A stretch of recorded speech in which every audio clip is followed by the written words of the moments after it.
Imagine this. New York City, a rainy Tuesday morning. People are rushing down the sidewalk, coffee in one hand, phone in the other, dodging yellow cabs and puddles like it's an Olympic sport. Out of nowhere, bam, a blinding flash of light tears through the sky, like lightning but sharper, stranger. And then, standing in the middle of Fifth Avenue, there he is. No shoes, no shirt, just a bare hide loincloth, a massive wooden club slung over his shoulder, hair like a tangled bird's nest, and eyes wide as dinner plates. He doesn't scream, he doesn't run, he just stands there, sniffing the air like he's hunting mammoths. People start filming, because of course they do. It's 2025, and if you see something insane, you post it before you process it. A kid yells, "Yo, is that a caveman?" And suddenly the entire street freezes. The caveman's name, though no one knows it yet, is Grog. And Grog is not here by accident. Back in 12,000 BC, Grog was the smartest man in his tribe. He wasn't just good at hunting, he was the guy who figured out that if you traded 3 rabbit skins for 1 spearhead, you got a better deal than hunting all day yourself. He understood risk, trade, and survival, concepts that, oddly enough, aren't that different from modern health insurance. But Grog didn't know about MRIs, deductibles, or the horror of opening a hospital bill until that lightning strike ripped him out of his era and dumped him into ours. And in his massive, calloused hand? A scroll, burnt around the edges, ancient symbols fading, but glowing faintly like it's holding a secret. Now here's the part that makes people lean in. That scroll is not just some caveman grocery list. It's a map that Grog swears will explain how to survive the sickness trap of this new world. The map, he claims, reveals the secret of the healers, a way to get their help without losing all your shells, beads, or shiny stones, which, in our time, translates to not going broke from medical bills. The only problem? He's speaking a mix of broken English and guttural growls, and the only person who seems to understand him is a younger nurse named Katie, who stopped in her tracks on her way to work when she saw him. Katie's been in the hospital system for years, and she knows 2 things. 1, the American healthcare system can eat people alive if they're not careful, and 2, this caveman, somehow, gets it. By now, a small crowd has formed. Someone's live streaming to TikTok. The comments are flying, half people thinking it's a prank, half convinced it's a government experiment. But Katie hears him mutter something, 3 words, that make her freeze: trade shells, before hurt. In her world, that means get insurance before you get sick. And for some reason, hearing it from a man who's clearly faced saber-toothed tigers makes it sound way more urgent. She looks into his eyes, and for a split second, she feels it. This is no gimmick. Grog has something to say, something worth listening to. The police start edging closer, thinking this is a public disturbance, but before they can reach him, Grog slams the butt of his club into the pavement, sending a sharp crack echoing down the street. Hear Grog, he growls, or lose all. And suddenly, everyone's quiet. Even the honking cars fade into the background. He lifts the scroll high and points at a crudely drawn figure, a stickman holding his stomach, surrounded by smaller stick people holding beads. In Grog time, he begins, when man sick, tribe help. Everyone give shells to healer. Healer fix man. Man no give back shells later, already pay before hurt. Katie realizes with a chill, he's describing the original concept of health insurance. A tribe pooling resources to cover whoever gets hurt. It's not about profit, it's about survival. And as the crowd hangs on his every word, the rain starts to fall harder, each drop tapping the pavement like a drumbeat, building tension. Whatever Grog's about to explain next, feels like it might just change how these people see the entire healthcare game. The rain is coming down in silver sheets now, dripping from the edges of Grog's hair, making him look like a living statue carved out of stubbornness and rock. Katie steps closer, shielding her eyes from the downpour. The crowd, wet and restless, doesn't leave, they're locked in. Grog unfurls the scroll further, revealing another crude drawing, a circle of stick people handing shells to a single larger figure. This one wearing a strange animal skull like a crown. Tribe pay healer every moon, Grog says slowly, his voice deep and rhythmic, like he's reciting an ancient chant. Even if no hurt, why? Because one day, hurt come. Always come. Katie nods, translating for the crowd. He's talking about premiums. You pay a little bit each month, even if you're not sick, so that when something does happen, you're already covered. But Grog's not done. He jabs a thick finger at the picture and grunts, if tribe not give shells, healers say, go fight tiger alone. People laugh nervously. They get it. No insurance? You're on your own. A man in a business suit scoffs, yeah, but what if I never get hurt? Then I'm just giving away shells for nothing.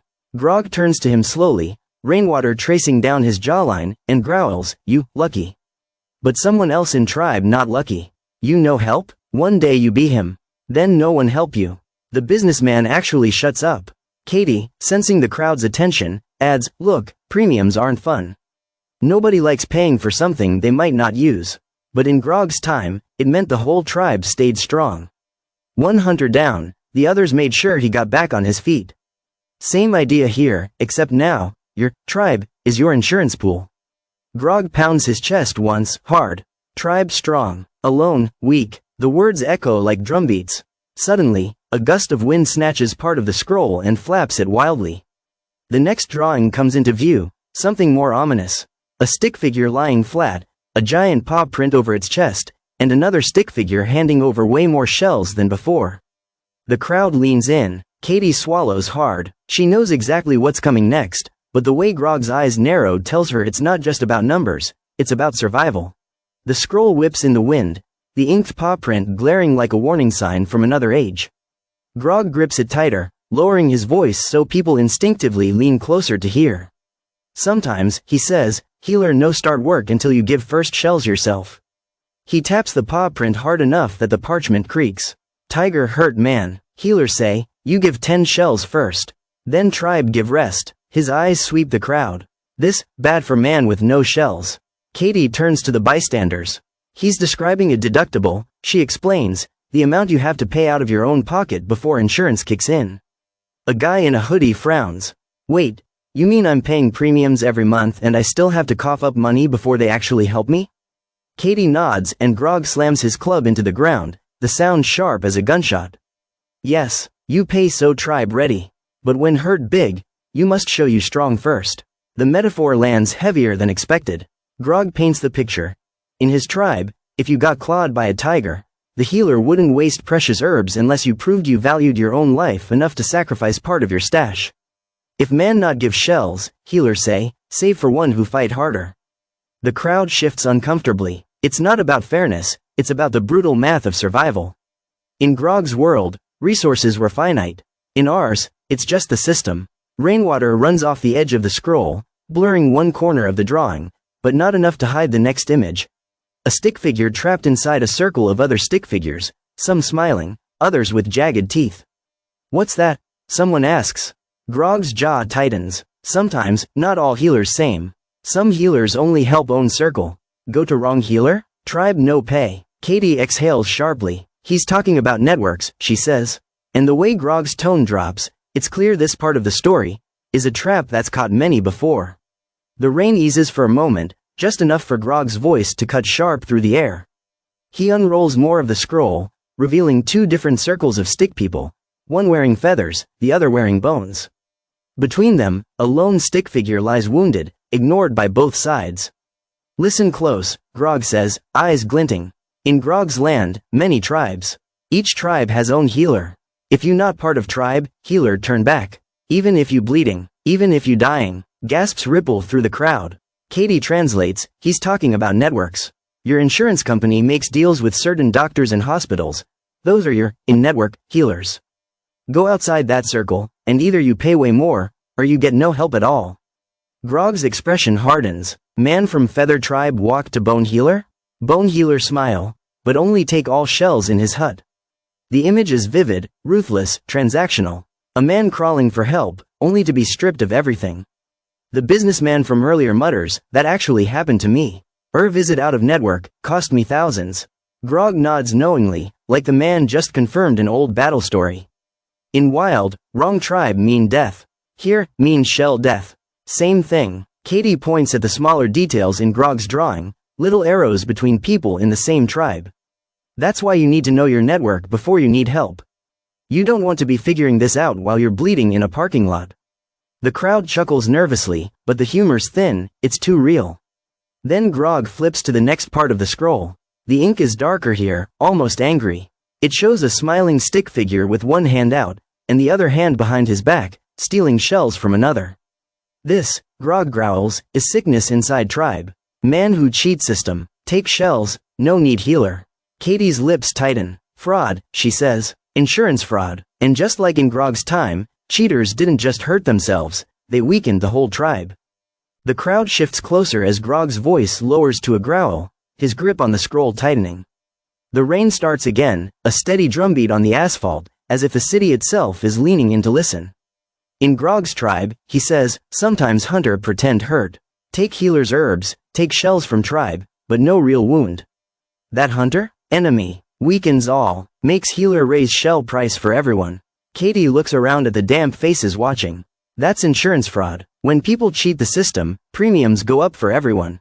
The whole tribe pays the price. She glances at Grog, who's already unrolling the next image, a line of stick figures, each handing over a small shell to the healer before getting a bandage. This, Grog explains, is little shell every time you visit healer. Not big shell, just small one, to show you respect healer's time. Co-pay, Katie translates. Every time you see a doctor, pick up medicine, or visit urgent care, you pay a small, fixed fee. It's like a handshake between you and the system, except it's not free. Grog nods but quickly points to the next, far larger drawing. A huge pile of shells beside a smiling stickman holding a staff. Above it, in thick strokes, Grog has drawn a wall. This, he says with weight in his voice, is shell wall. Once you give this many shells in 1 year, tribe says, enough. You safe now. Katie feels a shiver. He's talking about the out-of-pocket maximum. Once you've paid a certain total in deductibles, co-pays, and other costs, the insurance covers 100% of the rest for that year. Grog slams his club into the ground again. This is last battle. After this, healer fight all tigers for you. The imagery hits. The idea of a wall you fight to reach, and once you're over it, you're protected for the rest of the season. But as he speaks, the edges of the scroll begin to smoke. Grog's eyes flicker to Katie, urgency in his stare. Last part, he says, most important. Without it, you lose all. The final unrolling reveals the biggest drawing yet, a stick figure building a shelter before storm clouds roll in. The tension in the air spikes. Whatever comes next feels less like an explanation and more like a warning.